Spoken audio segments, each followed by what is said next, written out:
Let's go ahead and take a look at the classroom problems. Let's start with 3.1. So we have a data set here, and we're asked to look at measures of center, look at the histogram, and so in 3.1 we're studying how to summarize data using numbers, and the numbers in this case are the measures of center. So the data tells a story, and one way to try to determine what the story is to look at the measures of center. And so what we want to do is enter the data into StatCrunch, which I have already done here. Once the data is in place, then we can go ahead and answer some of these questions. Compute the mean, median, and mode.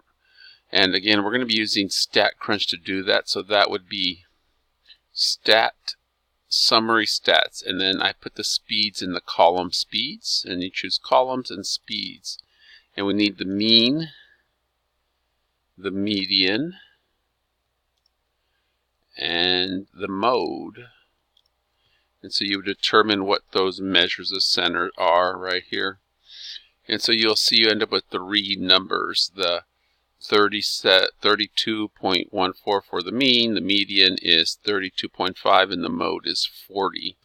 So we have those answers there that we could then use to determine, again, those are three different measures of center. And so that's the answer to the first question would be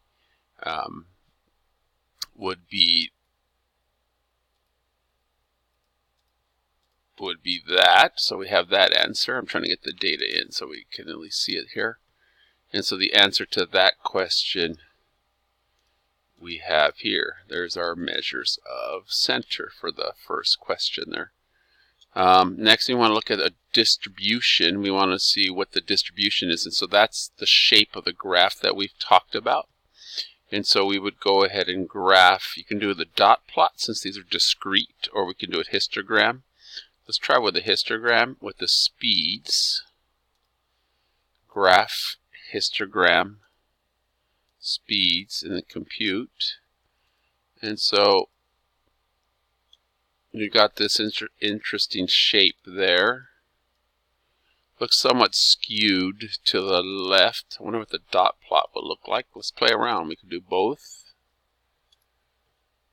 Ooh, dot plot's even less interesting.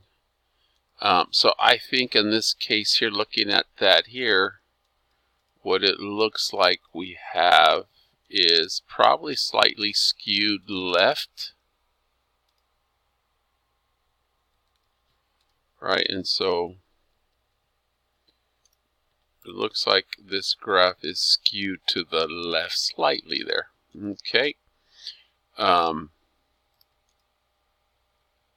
And so now we're looking at that. So that would be the next question here. Oh, class width of 5 miles per hour. Let's see. Oh yeah, no, here we have it actually looking at it. Let's do this again. Edit. You want it with 5. So I'm going to start it at 20 since that's the lowest, and the width is 5. Then compute. Oh, now that tells a way different story. With the class width of 5, we see this is symmetric. So you got to be careful with how we have our class width. So you see we have symmetric data here. That looks nice. And so that's what we're looking at here.